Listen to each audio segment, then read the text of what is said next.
Juicio por asesinato.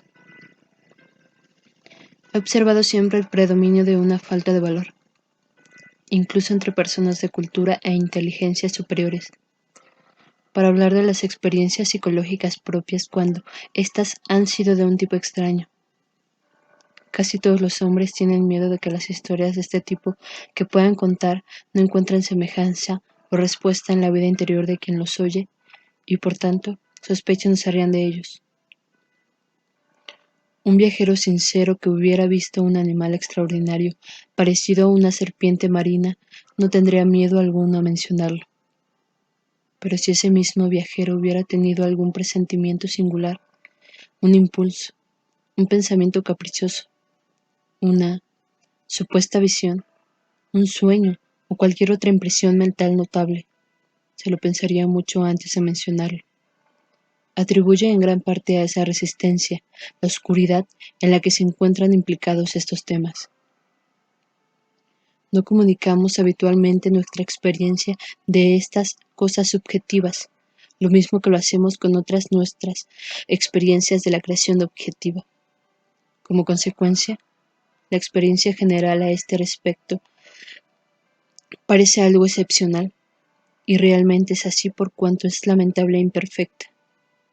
En lo que voy a relatar, no tengo intención de plantear, refutar o apoyar teoría alguna.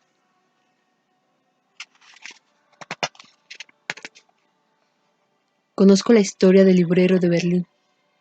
He estudiado el caso de la esposa de un miembro ya fallecido de la Sociedad Astronómica Real, tal como lo cuenta Sir David, y he seguido minuciosamente los detalles de un caso mucho más notable de ilusión espectral que se reprodujo en círculo de amigos íntimos. En cuanto a esto, quizás sea necesario afirmar que quien lo sufrió, una dama, no estaba relacionada conmigo ni siquiera mínimamente. Una suposición equivocada a ese respecto podría sugerir una explicación de una parte de mi propio caso, pero solo de una parte, que careciera totalmente de fundamento. No puedo hacerse referencia a que haya heredado yo alguna peculiaridad desarrollada, ni he tenido antes en absoluto experiencia similar alguna, ni la he tenido tampoco desde entonces. Hace muchos años, o muy pocos, eso no importa, ahora, se cometió en Inglaterra cierto asesinato que llamó mucho la atención. Nos enteramos de más asesinatos de los necesarios conforme se van sucediendo y aumentando su atrocidad. Y de haber podido, habría enterrado el recuerdo de aquel animal al tiempo que su cuerpo era enterrado en la cárcel de Newgate. Me abstengo intencionadamente de proporcionar la menor pista directa respecto al criminal. Cuando se descubrió el asesinato, no recayó ninguna sospecha sobre el hombre que más tarde fue llevado al juicio, o más bien, debería decir, en el deseo de acercarme lo más posible a la precisión de mis hechos, que en ninguna parte se sugirió públicamente que se tuviera tal sospecha. Como en aquel momento no se hizo referencia alguna a él en los periódicos, evidentemente era imposible que se incluyera en ellos alguna descripción del asesinato. Resulta esencial que se tenga en cuenta este hecho. Cuando abrí durante el desayuno el periódico de la mañana, incluía el relato de ese primer descubrimiento y me resultó profundamente interesante, por lo que lo leí con la máxima atención. Lo leí no 2, sino 3 veces. El descubrimiento se había hecho en un dormitorio, y cuando dejé la publicación tuve un destello, un impulso. En realidad, no sé cómo llamarlo, pues no encuentro palabra alguna que lo describa satisfactoriamente, en el que me pareció ver que ese dormitorio pasaba a través de mi habitación, como si un cuadro, por imposible que parezca, hubiera sido pintado sobre la corriente de un río. Aunque cruzó mi habitación de una manera casi instantánea, resultaba perfectamente claro, tan claro que observé, con una sensación de alivio, que el cadáver no estaba en la cama. Donde tuve esta curiosa sensación no fue en un lugar romántico, sino en mis habitaciones de Pitcairn, muy cerca de la esquina de St. James Street. Para mí, fue algo totalmente nuevo. En ese momento me encontraba sentado en mi sillón, y la sensación se acompañó de un estremecimiento tan fuerte que cambió aquel de sitio. Si bien procedí a advertir que las patas del sillón terminaban en sendas ruedecillas y podía moverse fácilmente, me dirigí a una de las ventanas. La habitación, situada en el segundo piso, tenía 2 ventanas, para descansar la vista viendo el movimiento de Piccadilly. Era una hermosa mañana otoñal y la calle estaba alegre y centelleante. Soplaba el aire. Al mirar hacia afuera, observé que el viento sacaba del parque una buena cantidad de hojas caídas que una ráfaga arrastró y formó con ellas una columna espinal. Cuando la columna cayó y se diserparon las hojas, vi a 2 hombres al otro lado del camino, que iban desde el oeste hacia el este. Uno iba detrás del otro. El primero se volvió a menudo para mirar por encima del hombro. El segundo lo seguía a una distancia de unos 30 pasos con la mano derecha levantada. Atrajo primero mi atención la singularidad y fijeza del gesto amenazador en un lugar tan público, y después la circunstancia notable de que nadie le prestara atención. Ambos hombres seguían su camino entre los otros paseantes con una suavidad que no resultaba coherente, ni siquiera con la acción de caminar sobre una acera, y que yo pudiera ver, ni una sola persona les cedía el paso, los tocaba, los miraba. Al pasar ante mi ventana, los 2 miraron hacia arriba.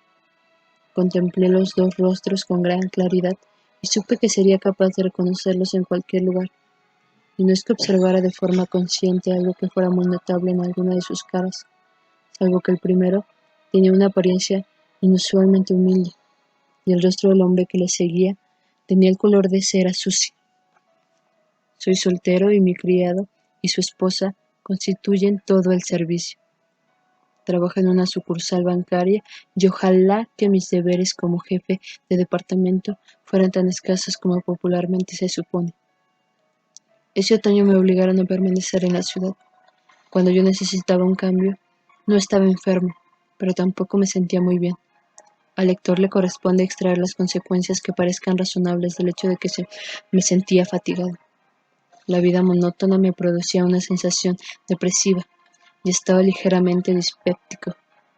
Mi doctor, un hombre de fama, me aseguró que mi estado de salud en aquella época no justificaba una descripción más poderosa, y cito lo que él mismo me describió por escrito cuando se lo solicité. Conforme las circunstancias del asesinato fueron revelándose y atrayendo cada vez más poderosamente la atención del público, las aparté de mi propia atención, enterándome de ellas lo menos posible en medio de la excitación general. Pero sabía que se había dictado un veredicto de homicidio voluntario contra el supuesto asesino y que había sido conducido a Newgate para que estuviera presente cuando se dictara la sentencia. Sabía también que su juicio se había aplazado hasta una de las sesiones del Tribunal Criminal Central, bajándose en prejuicios generales y en la falta de tiempo para la preparación de la defensa. Pude también saber en qué momento se celebrarían las sesiones del juicio propuesto. Mi sala de estar, el dormitorio y el vestidor están todos en el mismo piso. La última de dichas habitaciones solo se tiene acceso por el dormitorio. La verdad es que en él hay una puerta que en otro tiempo comunicaba con la escalera, pero desde hace años una parte de las tuberías de mi baño pasaban por ella. En ese mismo periodo, y como parte del mismo arreglo, la puerta había sido clavada y descubierta de lienzo. Una noche me encontraba de pie en mi dormitorio, a una hora tardía, dando unas instrucciones a mi criado antes de que éste se acostara. Me encontraba de cara a la única puerta disponible de comunicación con el vestidor, que estaba cerrada, y él le daba la espalda a esa puerta. Mientras le estaba hablando, vi que se abría y que un hombre miraba hacia el interior, haciéndome señas en una actitud de ansiedad y misterio. Era el mismo hombre que iba en un segundo lugar por Piccadilly, y cuyo rostro tenía el color de cera sucia. Tras hacerme señas, retrocedió y cerró la puerta. Sin mayor retraso que el necesario para cruzar el dormitorio, abrí la puerta del vestidor y miré en el interior. Llevaba ya una vela encendida en la mano. No tuve ninguna expectativa de que fuera a ver a esa persona en el vestidor, y no la vi allí. Me di cuenta que mi criado parecía sorprendido. Me volví hacia él y le dije: Derrick pensará que conservo el sentido si le digo que creí ver un... Mientras estaba allí, le puse una mano sobre el pecho y con un sobresalto repentino se puso a temblar violentamente y contestó: «Oh, señor, claro que sí, señor, un muerto haciéndole señas». Estoy convencido de que John Derrick, mi criado fiel durante más de 20 años, no tuvo la menor impresión de haber visto esa aparición hasta que lo toqué.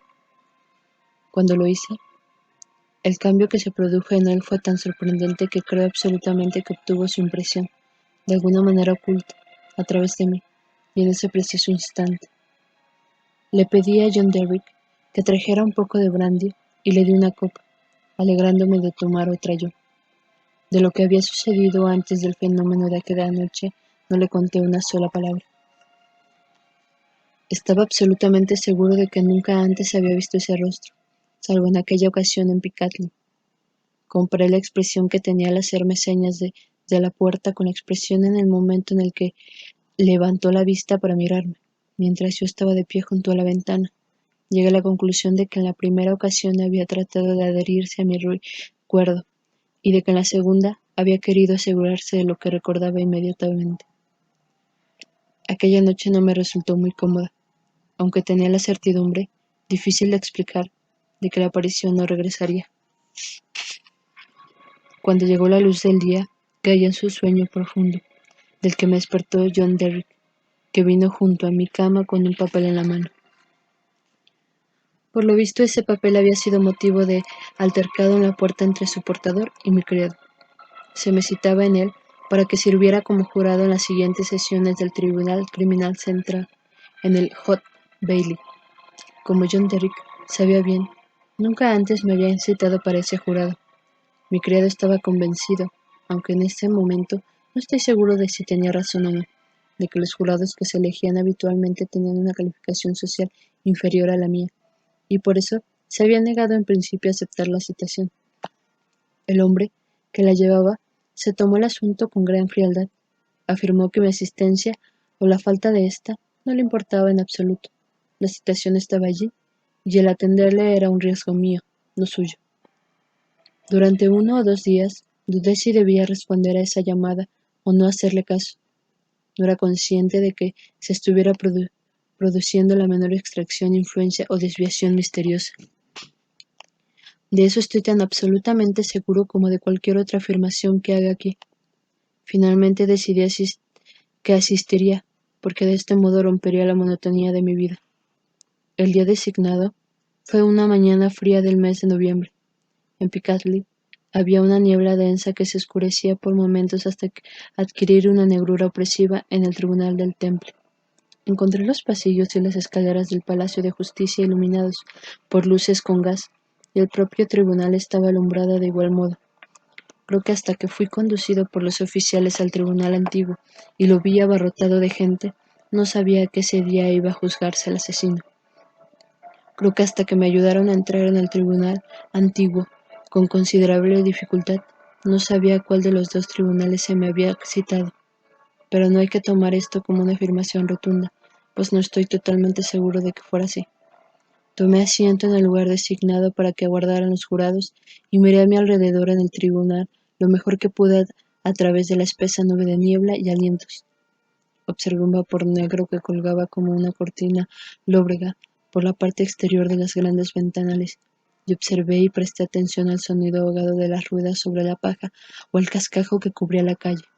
Presté también atención al murmullo de las personas que allí se reunían y que traspasaba de vez en cuando un silbido agudo, o un saludo, o una canción más fuerte que el resto. Poco después se encontraron los dos jueces y tomaron asiento. El zumbido del tribunal decayó mucho. Se ordenó que entrara el asesino, y en el mismo instante en el que él entró, reconocí en él al primero de los dos hombres que habían bajado por Piccadilly. Si en ese momento hubiera pronunciado mi nombre, dudo que hubiera sido capaz de responder de forma audible, pero lo pronunciaron en sexto u octavo lugar, y para entonces fui capaz de decir «presente». Y ahora presté atención al lector. Cuando me dirigí hacia mi asiento de jurado, el prisionero, que había estado mirando todo con fijeza, pero sin dar signo alguno de preocupación. Se agitó violentamente y llamó por señas a su abogado. El deseo del prisionero de rechazarme resulta tan manifiesto que produjo una pausa durante la cual el abogado, apoyando una mano en el banquillo de los acusados, habló en susurros con sus clientes mientras sacudía la cabeza. Más tarde, aquel caballero me dijo que las primeras palabras de pánico que le dijo el prisionero fueron: sea como sea, recuse a ese hombre. Pero como no le daban razón alguna para ello, y admitió que ni siquiera conocía mi nombre hasta que lo pronunciaron en voz alta y yo me presenté, no lo hizo. Por las razones ya explicadas, de las que deseo evitar revivir el recuerdo desagradable de ese asesino, y también porque no es indispensable para mi relato narrar al detalle los incidentes del largo proceso, me limitaré a aquellos incidentes que se relacionaron directamente con mi curiosa experiencia y se produjeron en los 10 días y noches durante los cuales los miembros del jurado estuvieron juntos. Trato de que mi lector se interese por eso, y no por el asesino. Es en este aspecto, y no acerca del asesino, sobre lo que quiero despertar el interés del lector. Me eligieron presidente del jurado. En la segunda mañana, después de que se hubieran presentado pruebas durante 2 horas. Lo sé, porque oí las campanadas del reloj de la iglesia. Al recorrer con la mirada a mis compañeros del jurado, me resultó inexplicablemente difícil contarlos. Lo hice así varias veces, pero siempre con la misma dificultad. En resumen, contaba uno de más. Toqué al miembro del jurado que se sentaba junto a mí y le susurré: le ruego que haga el favor de contarnos. Pareció sorprenderse con la petición, pero giró la cabeza y contó el número de miembros. Bueno, contestó de pronto, somos 3, pero no es posible. No, somos 12. De acuerdo con las cuentas que hice aquel día, teníamos siempre razón en el detalle, pero en la cuenta general siempre nos salía uno de más. No había ninguna aparición, ninguna figura que pudiera explicarlo, pero para entonces tenía ya interiormente la sensación de que la aparición estaba implicada en el error. El jurado se albergaba en London Tavern. Dormíamos todos en un amplio aposento sobre camas individuales y estábamos constantemente a cargo bajo la vigilancia del oficial que había jurado mantenernos a salvo. No hubo razón alguna para no incluir el nombre auténtico de ese oficial. Era inteligente, muy cortés y servicial, y también, de lo que me alegré enterarme, muy respetado en la ciudad. Tenía una presencia agradable, ojos hermosos, una envidiable patillas negras y una voz agradable y sonora. Se llamaba Harker. Cuando por la noche se iba cada uno de las 12 a su cama, colocaban las del señor Harker cruzada en la puerta. En la noche del segundo día, como no me apetecía acostarme y vi al señor Harker sentado en su cama, me acerqué y me senté junto a él, ofreciéndole un poco de tabaco. En cuanto la mano del señor Harker tocó la mía, al tomar el tabaco de la caja, le sacudió un estremecimiento peculiar y preguntó: ¿quién es ese? Miré la habitación siguiendo la dirección de los ojos del señor Heathcliff y vi de nuevo la figura que esperaba, al segundo de los 2 hombres que habían bajado por Piccadilly. Me levanté y avancé unos pasos. Después me detuve y volteé a mirar al señor Heathcliff. Parecía despreocupado. Se echó a reír y comentó con un tono agradable: pensé por un momento que teníamos otro miembro del jurado y que le faltaba una cama, pero me doy cuenta de que fue un reflejo de la luna.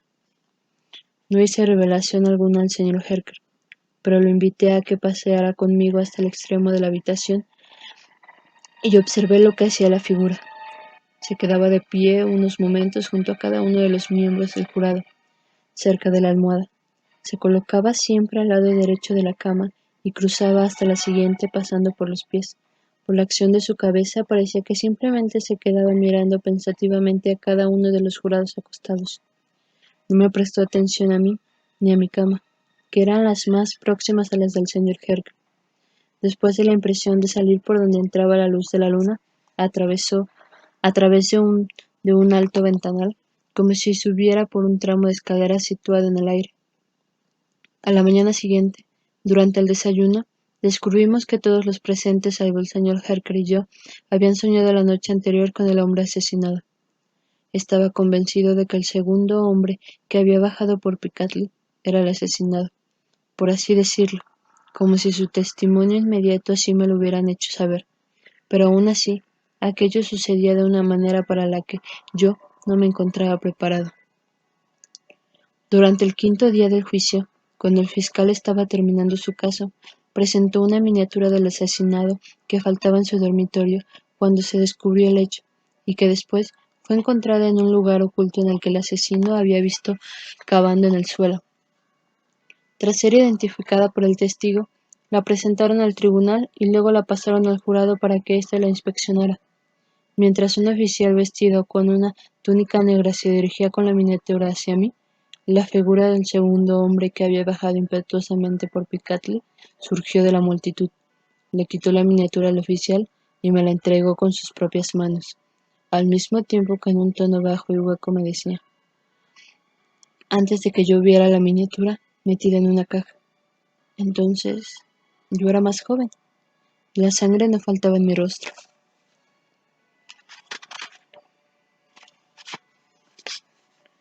Después, se interpuso entre mí y el jurado al que yo entregué la miniatura, y entre este y el siguiente, y así entre todos hasta que la miniatura volvió a mí. Sin embargo, ninguno de los miembros del jurado lo detectó. En la mesa, y en general, cuando nos encerrábamos bajo la custodia del señor Herker, como era natural, hablábamos mucho rato sobre las diligencias del día. Ese día, el fiscal cerró el caso por lo que, como es parte de la cuestión, se había completado ante nosotros. Nuestra discusión fue más animada. Había entre nosotros una de las personas de inteligencia más cerrada que he visto. Recibió la evidencia más clara con las objeciones más absurdas, y a quien ayudaban dos flojos parásitos parroquiales. Los tres pertenecían a la lista de jurados de un distrito tan atacado por la fiebre que debían haber juzgado a quienes asesinó, que debían haber juzgado a 500 asesinos. Hacia la medianoche, que era cuando algunos de nosotros nos disponíamos ya a acostarnos, y esos sopencos armaban mayor alboroto, vi de nuevo al asesinado. Al ir hacia ellos, e irrumpir en la conversación, desapareció inmediatamente. Ese fue el inicio de una serie de apariciones producidas en la larga habitación en la que éramos confinados. Siempre que un grupo de jurados se unía a conversar, veía entre ellos la cabeza del asesinado, y siempre que la comparación de notas que hacían iba en contra de él, me hacía señas de una manera solemne e irresistible. Recuérdese que hasta el quinto día del juicio, en el que se me presentó la miniatura, nunca había visto la aparición en el tribunal. Cuando la defensa empezó el caso se produjeron 3 cambios. Me referiré primero a 2 de ellos. La figura aparecía ahora continuamente en el tribunal, y nunca se dirigía a mí, sino siempre a la persona que estaba hablando en ese momento. Por ejemplo, a la víctima le habían abierto la garganta. En el discurso inicial de la defensa se sugirió que el propio fallecido se la podía haber cortado a sí mismo.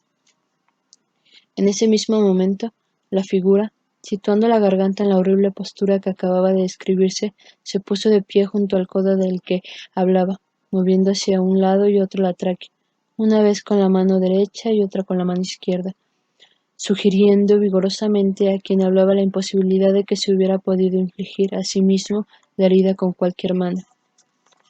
En otro caso, cuando un testigo de conducta, una mujer, informaba que el prisionero era muy amable con la humanidad, en ese instante la figura se plantó en el suelo delante de ella, la miró directamente a la cara y señaló el semblante maligno del prisionero, extendiendo el brazo y un dedo.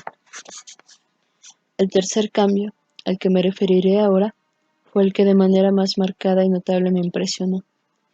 No voy a teorizar sobre él, lo expreso con precisión. Nada más. Aunque la aparición no era percibida por aquellos a los que se dirigía, cuando se acercaban estos, invariablemente se alarmaban y turbaban. Tuve la impresión de que era como si unas leyes que yo desconocía le impidieran revelarse plenamente ante los demás, pero al mismo tiempo pudiera afectar sus mentes de una manera visible, silenciosa y oscura. Cuando el defensor principal sugirió la hipótesis del suicidio, y la figura se plantó junto al codo de tan ilustrado caballero, haciendo terribles gestos como si se estuviera cortando la garganta, es innegable que el defensor titubeó en su discurso. Perdió durante varios segundos el hilo de su ingeniosa argumentación. Se limpió la frente con el pañuelo y se puso tan pálida como un fantasma. Y cuando la aparición se colocó ante los respetables testigos del descargo, los ojos de ésta siguieron, sin duda alguna, la dirección indicada por el fantasma y se fijaron con evidente duda y titubeo en el rostro del acusado. Bastarán 2 ejemplos adicionales. En el 8º día del juicio, tras una pausa que se hacía siempre a primera hora de la tarde para descansar y refrescarnos minutos, regresé a la sala del juicio con los demás miembros del jurado, poco antes de que entraran los jueces. De pie en la zona que no estaba destinada, y mirando a mi alrededor, pensé que la figura no estaba allí, hasta que levé mis ojos a la galería y la vi inclinada hacia adelante sobre una mujer de apariencia muy decente, como si tratara de asegurarse si los jueces habían ocupado o no sus asientos. Inmediatamente después, la mujer lanzó un grito, se desmayó, y tuvieron que sacarla. Lo mismo sucedió con el venerable, sagaz y paciente juez que dirigiría el juicio.